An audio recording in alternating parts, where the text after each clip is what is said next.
बिस्मिल्लाहिर्रहमानिर्रहीम, अस्सलाम वालेकुम। मैं हूं साकिब सलीम कुरैशी और आप देख रहे हैं प्रोग्राम सच बोलो। मेरे साथ स्टूडियो में मौजूद हैं सीनियर तजज़ियाकार और एंकर पर्सन जनाब ज़ैद ज़रदारी साहब। ज़रदारी साहब, बहुत शुक्रिया आपकी आमद का। Thank you. ज़रदारी साहब, आज मुख्तसर सी बात करना चाहूँगा और आज सबसे पहले जो प्रोग्राम में बात करना चाह रहा हूँ वो बात करना चाह रहा हूँ इमरान खान के दावों की, उनकी हकीकत की। आप किस तरह देख रहे हैं इमरान खान साहब के वो दावे? अब तक तकरीबन 3 साल का अरसा हो चुका है। इस 3 साल के अरसे में सिर्फ एहतसाब के लिए नारे लगाए गए, एहतसाब के दावे किए गए, करप्शन के ख़िलाफ़ एक मुहिम चलाई गई, लेकिन इस सब का अगर नुकसान हमें नज़र आया तो वो नज़र आया पाकिस्तान की मईशत को, बढ़ते हुए अफरात ज़र को, बेरोज़गार होते हुए लोगों को, या फिर ख़ुदकशी करते हुए उन वालिदैन को जो अपनी औलाद को 2 वक्त का खाना भी नहीं दे सके। तो इन 3 सालों की कारकर्दगी में इमरान खान साहब ने कितने यू टर्न्स लिए होंगे, आप ज़रा तफसीली तौर पर इस पर आगाह कीजिएगा कि अब क्योंकि जनवरी में एक और डेडलाइन दी जा रही है, इस पर भी बात करूँगा, लेकिन 3 साल की कारकर्दगी में इमरान साहब को आप कितने नंबर देते हैं? साकिब साहब, पहली बात तो ये कि मैं कल की ही उनकी एक कारकर्दगी की बात खान साहब की बता देता हूँ कि वो जो बिलियन ट्री मंसूबा था उनका, जिस पर करप्शन और मामला सारा चीज़ें चल रही हैं, कल उन्होंने उन्हीं बिलियन ट्रीज़ में हनी प्रोजेक्ट का इफ्तिताह किया है कि अब इनमें शहद जो है वो पैदा होगी और वहाँ ये सारी चीज़ों की। तो मुझे बड़ी हैरत हुई कि अभी छोटी छोटी चीज़ों पर हमारा प्राइम मिनिस्टर जाकर सारी चीज़ें कर रहा है। हमारे पास, हम तो ये सोच रहे थे कि जब इमरान खान साहब जो वज़ीर आज़म बनेंगे तो फिर बड़े मेगा प्रोजेक्ट्स होंगे, पूरी दुनिया के जो इन्वेस्टर हैं यहाँ आएंगे, इंडस्ट्रीज़ लगेंगी, कुछ मतलब सारी चीज़ें जो थी वो हमें जस्ट नारों में।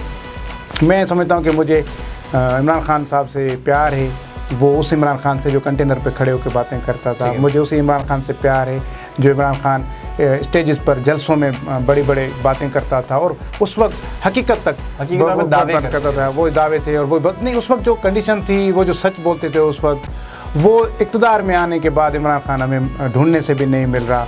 वो जो कंटेनर पर सच बोलता था, कुर्सी पर आकर वो अब सच नहीं बोल रहा। वो जो कंटेनर पर खड़े होकर जो ख्वाब दिखाता था, अब तो खान साहब कुर्सी पर आकर ख़ुद भी आंखें नहीं खोल रहे ताकि हमें उनकी ताबीर दे सके। तो सूरत हाल बिल्कुल उसके बरक्स है। हम अगर इन 2.5-3 सालों का जायज़ा लेते हैं तो हमारी मईशत किस कदर डूबी हुई है, हमारे जो अफरात ज़र है वो उसकी हालत आप देख सकते हैं। बिल्कुल। आप गरीब जो पहले उसका चूल्हा किसी मुश्किल से जलता था, अब तो चूल्हा जलने की भी उसकी नौबत नहीं रही। लोग, आप इन 2.5 सालों में देखें पूरे पाकिस्तान का अगर आप डेटा निकालें तो बहुत सारे लोगों ने गुर्बत की वजह से खुदकुशियाँ की हैं, जो पिछला इस तरह का कोई रिकॉर्ड नहीं मिलता। पहली बार मैंने अपनी पूरी ज़िंदगी में पहली बार खान साहब के आने के बाद वाइट कॉलर को, या जो सफ़ेद पोश हमारे लोग हैं, उनको भी मैंने मुआशी तौर पर परेशान देखा है, जो माजी में इसकी मिसाल नहीं मिलती। हाँ, गरीब हमारे पास वैसे ही परेशान रहा है, लेकिन जिसकी अगर कोई 500,000 की दिहाड़ी जिसकी लगती है उसको हमने कभी परेशान नहीं देखा। लेकिन अब तो 2,000-3,000 कमाने वाले लोग भी परेशान नज़र आ रहे हैं। तो सोचें तो वहाँ बेरोज़गार जो लोग होंगे उनकी क्या हालत है। हमें सिर्फ ख्वाब दिखाए गए, बड़े बड़े दावे किए गए। मसला खान साहब के पास नहीं है, मसला खान साहब की टीम के पास है। देखिए, कैप्टन जो होता है ना, वो कमांड करता है, काम टीम ने करना होता है। उनकी जो टीम है वो, एक तो आधे से ज़्यादा जो उनके एडवाइज़र्स हैं वो तो ना तो पॉलिटिकल हैं ना इलेक्टेड हैं, तो उनको तो ना उस तरह का तजुर्बा है, ना उनको कल जाकर किसी आवाम को जवाब देना है, ना तो जुल्फ़ी बुखारी को यहाँ के किसी हल्के के अवाम को जवाब देना है, ना जो बाकी जो दूसरे जितने भी मोईद यूसुफ और जितने भी आप उनके शहजाद अकबर जो भी नाम ले लें आप। तो इस तरह के लोगों को फिर अवाम के उन चीज़ों का पता नहीं, क्योंकि जो देखिए डेमोक्रेसी है क्या, for the people by the people of the people. तो वही लोग अगर डेमोक्रेसी में के सिस्टम में वो लोग आकर आपकी हुकूमत चलाएं जिनका दूर दूर से इन तीनों चीज़ों से वास्ता ना हो, तो फिर इस तरह के हालात पैदा होते हैं। फिर उनको अपनी, देखें, आप जब हुक्मरान बनकर आप चीज़ें देखते हैं और आपको जो ब्रीफिंग दी जाती है, ब्यूरोक्रेसी आपको ब्रीफिंग देती है, आपके अपने मुशीरान आपको ब्रीफिंग देते हैं ना, वो तो यही कहेंगे कि बहुत अच्छा है। और ये अब की नहीं, पूरी इंसानी तारीख में जो आप बादशाहों का जो मामला पूरी उनकी हिस्ट्री पढ़ें तो उनमें यही होता है। उनको बताया जाता था कि बहुत ठीक हो रहा है, वह पता तब चलता था जब दूसरी फौज आकर हमला करती थी और वो उनकी हुकूमत ही चली जाती थी, मुल्क पर कोई और कब्जा कर लेता था। यहाँ भी सूरत हाल इस वक्त ये कि खान साहब को बताया जाता है कि सब सही है। और फिर उस दूसरी बात है कि खान साहब का अपना विजन भी बहुत माशाल्लाह बहुत बड़ा क्लियर है कि वो मुर्गियों से शुरू हुआ, अंडों से होती हुई होता हुआ भैंसों से आगे चलता मामला वो ऐवान सदर की और प्राइम मिनिस्टर की गाड़ियाँ नीलाम करना। भी दिए हैं, भैंसों की भी दी है, मुर्गियों की भी दी है, अंडे की आपने बात की। आज अंडा तकरीबन 20 से 22 रुपए का एक अंडा हो गया है। तो वो जो मुर्गियों का फार्म बनाने की बातें की गई थी कि 5 मुर्गियों का सेट मिलेगा, 3000 का सेट होगा, उससे फिर फ़ायदा क्या हुआ? वो मुर्गियाँ आखिर किधर गई हैं? वो मुर्गियाँ जब सोने के अंडा दे रही हैं जो अंडे इतने महंगे हो गए। नहीं, मसला ये कि वो जब मुर्गियाँ मिलेंगी तो अंडे आएंगे ना, पहले मुर्गी को आना चाहिए, मुर्गी के उसके बाद हमें अंडा मिलेगा। प्रोजेक्ट ज़ाहिर है वो फेल हो गया। और देखें, हमसे ये बातें की गई कि भाई रोक सको तो रोक लो, इमरान खान आएंगे इक़्तिदार में तो फिर कर्जा मुल्कों के मुंह पे दे मारेंगे उनको, और ये कर देंगे वो कर देंगे, आप लोगों को ये हो जाएगा वो हो जाएगा। यहाँ पर सूरत हाल ये कि मुझे बड़े अफसोस से कहना पड़ता है कि मैं ये ख्वाब देख रहा था कि इमरान साहब मुल्क के कोई 10-12 बड़े सनती जोन का इफ्तिताह कर रहे होंगे, लेकिन मेरे वज़ीर आज़म तो लंगर खानों का इफ्तिताह कर रहे हैं। तो मतलब आप इस अंदाज से लगाएं कि हमारी सोच कहाँ है। देखिए, जब आपके लीडर की ये सोचो कि वो लंगर खाने का इफ्तिताह करके खुश हो, जो वो लंगर का खाना उसी गरीब के साथ बैठकर तस्वीर खिंचवाए, रियासत मदीना का मॉडल बना रहे हैं ना ज़राई साहब। वो तो फिर उनसे अभी एक हालिया इंटरव्यू में पूछा गया कि आप जिस मुल्क में जाते हैं आप कहते हैं कि ये मेरे लिए आइडियल है, तो मैं इस तरह का निज़ाम अपने मुल्क में लाना चाहता हूँ। तो क्या मतलब वो समझ में नहीं आ रहा कि वो चाइना जाते हैं तो कहते हैं कि चाइना जैसा पाकिस्तान होना चाहिए, मलेशिया जाते हैं तो मलेशिया जैसा, वो जहाँ जाते हैं वो उनका निज़ाम को भा जाता है उनको, क्योंकि वो पाकिस्तान में कम, बाकी तो पूरी दुनिया में ज़्यादा वो वक्त रहे हैं और घूमते फिरते रहे, इसलिए शायद उनकी पहली शादी भी इसलिए उन्होंने बाहर से की क्योंकि उनको बाहर की चीज़ें बड़ी पसंद। चलें, बड़ी ज़बरदस्त आपने एग्जांपल दे दी है। थोड़ी सी मैं बात करना चाहूँगा, आपने कहा कि पाकिस्तान से ज़्यादा बाहर की चीज़ें ज़्यादा पसंद है, तो कानून की अगर बात करें, आइन की पासदारी की बात करें, तो क्या वो बाहर से ही मुतासिर होकर हमेशा बात करते हैं? जैसे अभी हालिया दिनों में उन्होंने एक बयान दिया था कि सेनेट के इलेक्शन की उन्होंने बात की थी, जब पीडीएम ने कहा था कि हम जनवरी की मिड में या फरवरी के आगाज़ में हम इस्लामाबाद पहुंचेंगे, बड़ा ग्रैंड धरना होगा, इस्तीफ़ों की बात की जा रही थी। फिर एक बयान आता है इमरान खान की जानिब से, वो कहते हैं कि सेनेट के इलेक्शन को सबोताज करने की कोशिश की जा रही है। उन्होंने ये प्लान बताया, उन्होंने बयान दिया, नॉट कन्फर्म येट, कि उन्होंने कहा कि अब इलेक्शन जो हैं वो मुकर्रर तारीख से पहले होंगे, और फिर ना सिर्फ मुकर्रर तारीख से पहले होंगे और तारीख में पहली बार शो हैंड के साथ इंतखाबात होंगे सेनेट के लिए। तो क्या ये आपको मुमकिन नज़र आता है? क्या कानून में इस तरह की गुंजाइश मौजूद है कि सेनेट अपनी मुकर्रर मुद्दत किए बगैर इलेक्शन पर चला जाए? साकिब साहब, देखें, इस चीज़ की जो मंजूरी है वो काबीना ने तो दे दी है कि इंतखाबात वक्त से पहले कराए जाएं और फिर शो ऑफ हैंड से कराए जाएं। अभी ये दो चीज़ें हैं, दो अलग अलग चीज़ें, कि एक जो जहाँ तक इंतखाबात कराने का जो काम है जो कबल अज़ वक्त हों, ये इलेक्शन कमीशन की ज़िम्मेदारी है। इलेक्शन कमीशन को पता है कि वो कब करना है। इलेक्शन कमीशन के सवाल से वजाहत आ गई है कि 11 मार्च को आधे मेंबरान रिटायर हो जाएंगे सेनेट के, तो उससे 30 दिन पहले तक इलेक्शन हो सकते हैं। जो अभी 4 या 5 जो हमारे सेनेट के इंतखाबात हुए हैं, उनकी ये रिवायत है कि वो मार्च के पहले हफ्ते में हुए हैं, ठीक है, यानी कि वो एक हफ़्ता पहले, जब टेन्योर ख़त्म हो रहा होता है, एक हफ़्ता पहले हो जाते हैं। तो इस बार अगर कराना भी चाहे तो इलेक्शन कमीशन का जो ज़ाब्ता अखलाक है उसके तहत ये 10 फरवरी से पहले नहीं हो सकते। 10 फरवरी के बाद उन्होंने वजाहत एलामिया भी जारी कर दिया इलेक्शन कमीशन के, उससे पहले नहीं हो सकते।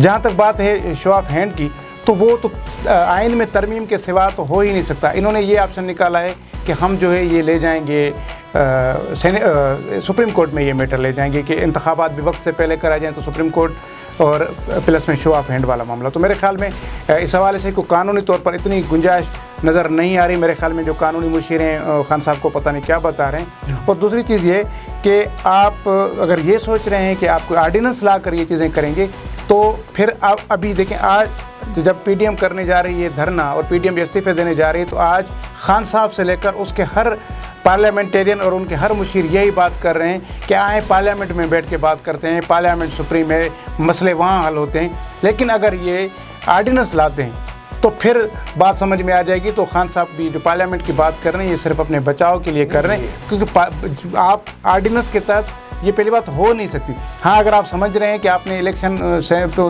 कबल से वक्त कराने, आप पार्लियामेंट का इजलास तो बुला लें। इजलास आप कोरोना की वजह से बुला नहीं रहे, यही फ़ायदा हो सकता है कि लें कि ये कोई आर्डिनेंस जारी कर दें, रातों रात एक आर्डिनेंस आ गया। आप ये कह रहे हैं ख्वाहिश हो सकती है, लेकिन ये इस पर अमल दरामद इतना आसान नहीं। आसान नहीं। आर्डिनेंस आ सकता है, आर्डिनेंस चैलेंज भी हो सकता है, वो फौरी तौर पर। जैसे आपने खुद कहा कि ऑर्डिनेंस की आपने बात कर दी और कानूनी सिस्टम की भी आपने बात की कि ज़ाहिर इदारों का काम है काम करवाना। इलेक्शन कमीशन ने अगर अपनी ब्रीफ दे दिया है कि मुमकिन नहीं है, अब सुप्रीम कोर्ट पे जाके आप अगर इलेक्शन कमीशन को चैलेंज करते हैं तो फिर आप उस इदारे को ही बंद कर दें।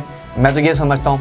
थोड़ा सा मैं आगे बात करता हूँ, क्योंकि आपने एक बात यहाँ ऑर्डिनेंस पे छोड़ी है, फिर आपने साथ ये भी कहा कि असेंबली का सेशन बुला लें कोरोना की वजह से, लेकिन वो नहीं बुला पा रहे हैं। तो कोरोना की वजह से सिर्फ कानूनी मामला के लिए हमारे सामने कोविड आ जाता है। हमने लाहौर के जलसे देखे, पेशावर के जलसे देखे, हमने PDM के जलसे देखे हैं, उन सब में जिस तरह हमें तादाद नज़र आई है, तो वहाँ तो हमें कोविड नज़र नहीं आया। लेकिन जब कानूनी शकम दूर करने की बात की जाती है तो फिर सदारती ऑर्डिनेंस का सहारा लेकर आपको नहीं लगता कि शब खून मारा जाता है? नहीं, इस जो सेकंड फेज़ में साकिब साहब कोविड का है, उसमें तो हुकूमत फ़ायदा ले रही है। हुकूमत अब उसको बड़ा हाईलाइट करके पेश कर रही है, जबकि अपोजिशन अब उस कोविड के इस सेकंड फेज़ को कुछ किसी भी उसमें लेखे में नहीं ला रही। असल चीज़ ये है कि अगर ये इजलास अगर हुकूमत नहीं बुला रही तो अपोजिशन क्यों नहीं बुलाती? अपोजिशन रिक्वेजिशन क्यों नहीं देती कि भाई ये इजलास बुलाएं, हम इस पर बात करना चाहते हैं, हम कोविड पे बात करना चाहते हैं, हम जो आज की जो इश्यूज़ हैं देखें, इसमें आपके बात पेट्रोल का बहरान का मामला, आटे का बहरान का मामला, अभी आप खुद सोचें कि महंगाई कितनी उरूज तक जाकर पहुंची है, तकरीबन 14%। तो अब आप इतनी इन्फ्लेशन जब बढ़ गई है तो भी आपका सेशन नहीं हो रहा, तो फिर किस काम की ये पार्लियामेंट, फिर किस काम के ये सेनेटर, किस काम के ये MNAs? तो मेरे ख्याल में अपोजिशन को इसमें जाना चाहिए और उसमें अपोजिशन को फ़ायदा है। अगर अपोजिशन ये बुला लेती है पार्लियामेंट का सेशन, तो जब भी सेशन होता है तो कोई भी आर्डिनेंस जारी नहीं हो सकता, क्योंकि सेशन के दौरान कोई भी आर्डिनेंस की कानूनी हैसियत नहीं होती। आर्डिनेंस तभी जारी होता है जब सेशन ना हो। तो ये अपोजिशन, अगर हुकूमत इस तरह का कोई प्लान कर रही है कि वो सेनेट इंतखाबात के हवाले से कोई आर्डिनेंस लाना चाहती है, तो ये उसको सबोताज कर सकते हैं।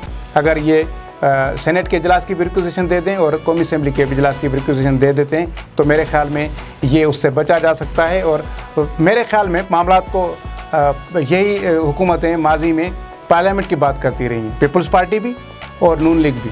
तो अब बहुत देर से अगर इमरान खान को चाहे अपने बचाव के लिए सही, लेकिन वो अगर पार्लियामेंट की बात कर रहा है तो मेरे ख्याल में अपोजिशन को आकर हाँ धरने भी लगा सकते हैं, कोई मसला नहीं। धरने अभी इन्होंने जाकर फरवरी में देना है ना, तो जनवरी के महीने में ये रिक्वेजिशन दे दें और इजलास बुलवा लें, ताकि ये उस मामले को उस हद तक ले जाएं ताकि ऑर्डिनेंस जारी ना हो सके। अगर ये चाहते, मेरे ख्याल में मुझे जो लग रहा है, तो ये हुकूमत अगर बहुत ज़्यादा प्रेशर भी हुआ तो मेरे ख्याल में इमरान खान शायद चले जाएं, लेकिन अदरवाइज इस असेंबली को कुछ नहीं होने वाला जाएंगे काफ़ी हद तक, क्योंकि मेरे जो सोर्सेज कह रहे हैं कि उनको 2 ऑप्शन दिए गए हैं कि या तो अब आप अपोजिशन से बात करें या तो फिर आप अपना सामान समेट लें।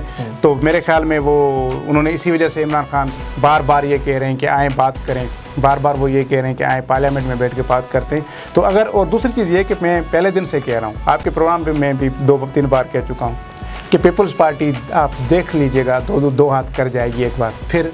फजल रहमान से भी और नवाज शरीफ से भी पीपल्स पार्टी की बात आज भी दीवार के पीछे चल रही है। पीपल्स पार्टी दोनों विकेट के दोनों तरफ से खेल रही है और पीपल्स पार्टी को जहां सही मुनासिब वक्त लगेगा आप देख लीजिएगा पीपल्स पार्टी उसका फ़ायदा ले लेगी। नहीं तो आप देखें सेनेट इंतखाबात में पीपल्स पार्टी को ऑफ़र कर दी थी नून लीग के कि आप रज़ा रब्बानी को चेयरमैन करें, हम आपको सपोर्ट करते, और बआसानी वो सेनेट चेयरमैन इनका लगना था, लेकिन इन्होंने नहीं लगाया। उन्होंने वो सादिक संजरानी को, ज़ाहिर है सादिक संजरानी का ताल्लुक चाहे PTI से नहीं, लेकिन ज़ाहिर है वो हुकूमत का हिस्सा है, तो PTI की सपोर्ट से वो बने। फिर जब उनके खिलाफ अदम एतमाद की तहरीक आई, उसमें मैं तो कहूँगा पीपल्स पार्टी पीछे कैसे हट कर और कैसे गेम कर गई। तो मैं समझता हूँ कि पीपल्स पार्टी वही खेल एक बार फिर खेलेगी। पीपल्स पार्टी कभी भी चाहे ऐलान कर रही है, लेकिन वो और सिंध हुकूमत अपने हाथ से नहीं गंवाएगी। अगर वो उसकी सिंध हुकूमत जाती है, मैं आपको यकीन से कहता हूँ कि अगर सिंध हुकूमत वो 40 दिन के लिए भी आप गवर्नर रूल लगा दे, वहाँ पर इनके 20-30 MPA फारिग हो जाएंगे, पार्टी तब्दील कर देंगे। चलें, बहुत शुक्रिया। हमारे साथ मौजूद थे सीनियर तजज़ियाकार और एंकर पर्सन जनाब ज़ुहैब ज़रदारी साहब।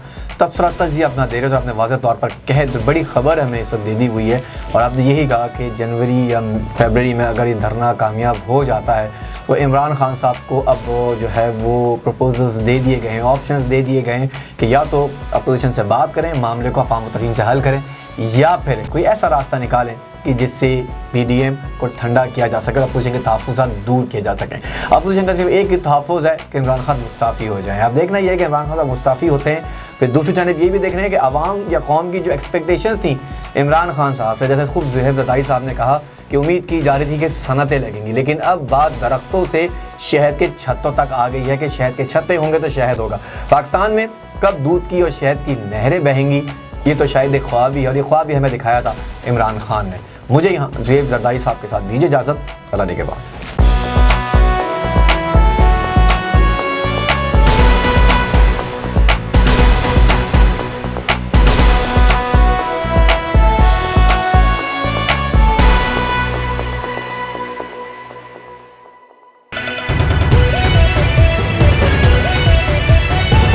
A1 TV, सब पे नजर, अंदर की खबर।